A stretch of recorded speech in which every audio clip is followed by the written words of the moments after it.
Assalamualaikum warahmatullahi wabarakatuh.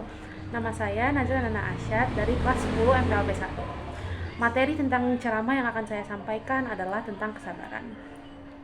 Segala puji dan syukur tiada daya dan upaya kecuali dengan izin Allah Subhanahu wa taala. Puji serta syukur semoga senantiasa mengalir dari mulut umat manusia. Ucap syukur dengan mengucapkan alhamdulillah dan membuktikannya dengan perbuatan atau amal baik. Puji dan syukur hanya kepadanya, sang pemilik alam semesta, yang senantiasa menganugerahkan kenikmatannya kepada kita. Salawat serta salam kepada Nabi Muhammad SAW, sang suri teladan umat yang telah membawa risalah Islam. Semoga Allah Subhanahu wa taala menjadikan kita ke dalam pengikutnya yang setia. Hadirin yang dirahmati oleh Allah, dalam majelis yang mulia ini, saya akan menyampaikan ceramah tentang sabar dan ujian.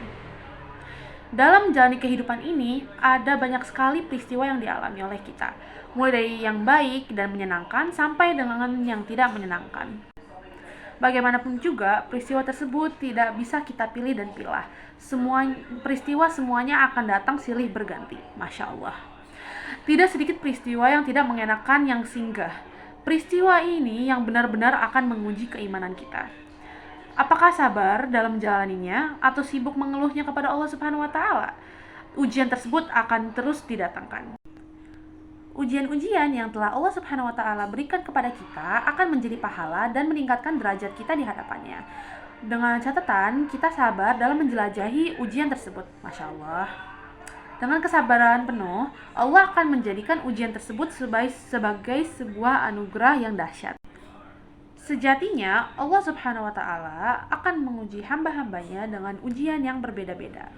Ada yang diuji dengan harta benda, ada juga yang diuji dengan kelaparan dan hal lainnya. Sebagaimana terdapat dalam Al-Qur'an yang berbunyi, yang artinya, dan kami pasti akan menguji kamu dengan sedikit ketakutan, kelaparan, kekurangan harta, jiwa, dan buah-buahan. Dan sampaikanlah kabar gembira kepada orang-orang yang sabar. Quran Surat Al-Baqarah ayat 155. Sebagai seorang muslim yang baik dan merasa beriman, tentu kita harus berlaku sabar atas apapun yang Allah Subhanahu wa taala tetapkan. Hal ini karena setiap ujian yang datang adalah kiriman darinya, dan Allah Subhanahu wa taala tahu bahwa kita mampu untuk menjalaninya. Bahkan Allah sendiri yang telah mengatakan tidak akan menguji hambanya di luar batas kemampuan hamba tersebut. Seperti firman Allah Subhanahu wa taala yang berbunyi, la yukallifullahu nafsan illa wusaha. Allah tidak akan membebani seorang di luar kemampuannya. Surat Al-Baqarah ayat 286. Ayat ini adalah penguat dari prinsip tersebut. Pembebanan adalah perkara yang menyulitkan. Oleh karena itu, harus berbanding lurus dengan kemampuan. Imam Qurtubi berkata, Allah menggariskan bahwa dia tidak akan membebani hambanya sejak ayat ini diturunkan dengan amalan-amalan hati atau anggota badan sesuai dengan kemampuan orang tersebut. Dengan demikian, umat Islam sangat terangkat kesulitannya. Artinya, Allah tidak akan membebani apa-apa yang terlintas dalam perasaan dan tercetus dalam hati. Banyak orang memahami ayat ini dengan mengatakan, kemampuan yang dimaksud dalam ayat ini adalah batasan minimal kemampuan seseorang.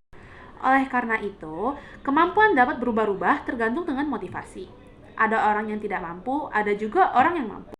Tentu saja pendapat ini keliru, sebab para sahabat mencontohkan secara nyata kepada kita bahwa mereka berkomitmen dengan seluruh kapasitas kemampuan mereka.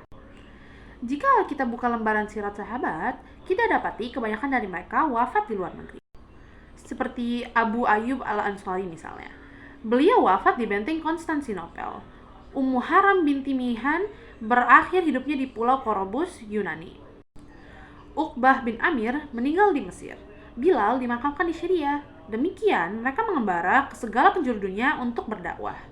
Mereka mengarahkan semua yang berharga dalam hidupnya untuk meninggikan panji Islam. Begitulah semestinya memahami ayat la yukallifullahu nafsan illa usaha. Sabar sendiri dibagi menjadi 3 bagian. Pertama adalah sabar dalam menaati semua perintah dan larangannya. Kemudian sabar dalam menghadapi musibah yang diberikan dan sabar akan ujian kesenangannya. Jadi jangan mengira bahwa sabar harus dimiliki oleh orang-orang yang tampaknya mempunyai hidup yang sengsara saja ya. Hal ini karena sebenarnya kesenangan pun bisa termasuk ujian yang diberikan oleh Allah Subhanahu wa taala. Apakah kesenangan tersebut akan membuatnya semakin menaati Allah ataupun sebaliknya? Oleh karena itu, mari berupaya untuk selalu sabar menerima ketentuan yang telah digariskan. Semoga Allah Subhanahu wa taala menjadikan kita hambanya yang selalu sabar agar menjadi orang-orang yang dicintainya. Sekian dari saya. Wassalamualaikum warahmatullahi wabarakatuh.